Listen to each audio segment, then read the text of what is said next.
Hello, this is Eric Brown and welcome to Profitable People TV. I have had some requests lately for information about how to generate leads through social media channels. And there's a whole boatload of information that's out there, a lot of good stuff, a lot of good resources that are out there. So this overview is very high level. And what I'm going to encourage you to do is that if you want some really additional specific advice that's going to help you in your business to generate leads through social media, go to my website, which is profitablepeopleinc.com, and when you click on our services, there's a link for online training and coaching. If you click there, you'll be able to get access to a program, and we could develop some coaching, private conversation, whatever, to kind of get specific. So again, this is just going to be an overview basically of what I've been doing in my business to generate 2 to 5 new quality contacts each week. And I'm still really new in using some of the strategies that I've recently implemented, so I know the results are going to grow exponentially in the next several months. But I've had a lot of requests, so I wanted to go ahead and get some of this information out there so that you'd have access to it. So there's really just 3 things that I want to cover in this video. And the first is that it's going to be critical that you develop a strategy for each social media channel that you're using. And so, for example, Facebook is one of those social media channels that I know a lot of people, they're creating fan pages for their company, for their organization, and I've talked to a lot of business owners that are confused on, one, should I be on Facebook? When I'm there, what do I do? And so the way that I've used Facebook is building a lot of connections with people that are going to recognize who I am. So I'm not necessarily about quantity, really about quality. So what I want to do is just connect with those people that are local. One of the nice things about Facebook is that it's fairly easy to build up a localized market or lead source that's a little more difficult to do with certain other channels. So if you're someone that has a practice or consulting business, another kind of a business where you really need people in your geographical area, Facebook can be a good outlet for that. Likewise, if you're a nonprofit, you're trying to increase your donor base, volunteers, let people know what's going on in the community with events, Facebook is a good tool for that. But I've got to have a strategy for that. So now what I like to do is I take my same content, I can use it for different channels, but I want to make sure that I'm focused on, okay, what do I want to get out of that community that I've built on Facebook? And so I want to build up a community of people that are the people that are going to hire me or that can connect me with the people that can hire me. So I want to keep that in mind with any of these social media channels as I'm connecting with people. So with Facebook, I have a lot of local contacts. I even do a little bit of local R&D because some of these are people that are friends of mine that would never become clients, but I can take a video like this, post it on my Facebook, and get feedback and see, what was helpful, what was it clear? Did the message make sense? Was there anything that I could do different? So you can use it for kind of R&D purposes. Also finding out what other people have going and promote their events. The more value that I can add promoting other people, it really does have an impact. And so these kind of videos, like what we're doing here, you can put on Facebook, you can put on YouTube, you can put these really anywhere you want.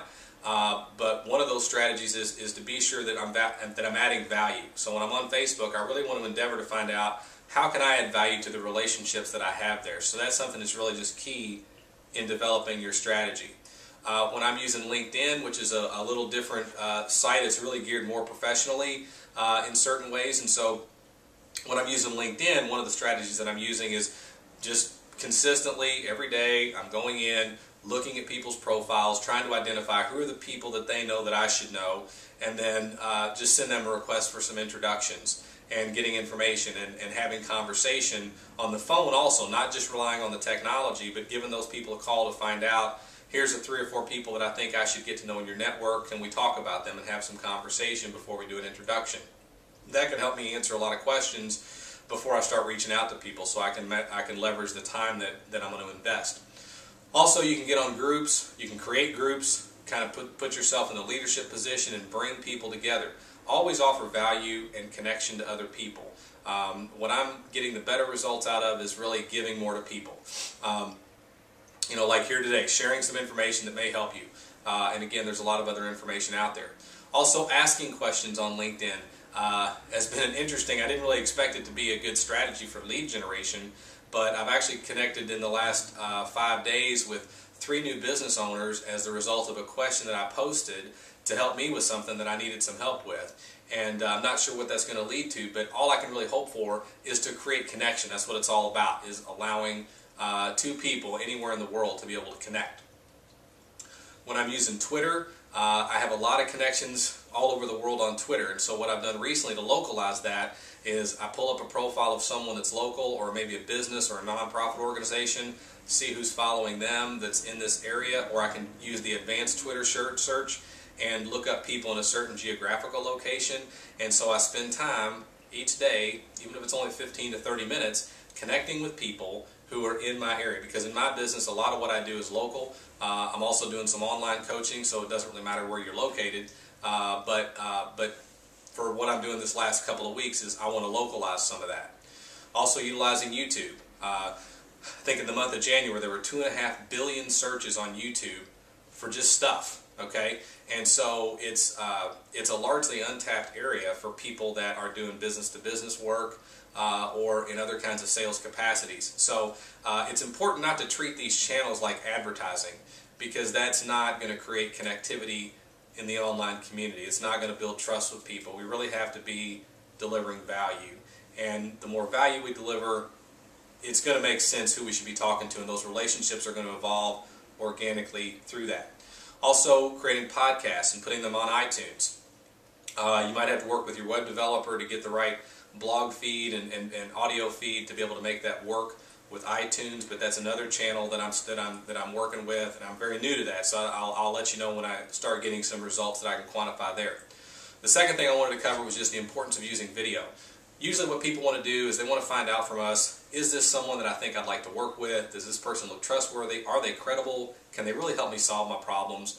And do I really want to reach out and have a conversation with that person? That's what they're trying to assess. And that's what you're assessing right now, watching this video or anything else that you're checking out. You're trying to determine, do I really even want to connect with this person? And you'll be able to tell that by the end of a video. And the video technology is very, very inexpensive. You don't have to go out and hire a video production company to put together some really high-end production. What's really going to be key is delivering good content and a clear message. And then the last piece of this is to promote what you're doing through your networking and through using the telephone. Don't just rely on the internet to take care of it for you. Okay, so just to recap quickly, the first strategy is be sure to be clear in your purpose and your strategy for each social media channel that you're going to utilize. And then the second piece is use video technology and use podcasting. It's a really easy way to get your message out. And then 3, promote that through your networking efforts. So what I would encourage you to do, if you need to get more detail and more specific about any of these different areas, then you can give me a call at 502-262-9904. You can visit the website, which is profitablepeopleinc.com. That's profitablepeopleinc.com. And again, if you click the services link, there's a link for online training and coaching. You can go there and get access to some additional information that way. You can also check the YouTube channel, which is Profitable People Inc. So it's fairly easy to find me. And anyway, I'd love to hear from you about other strategies that you're using in your business to create connection. And always remember that this is really your opportunity for success. So capture it.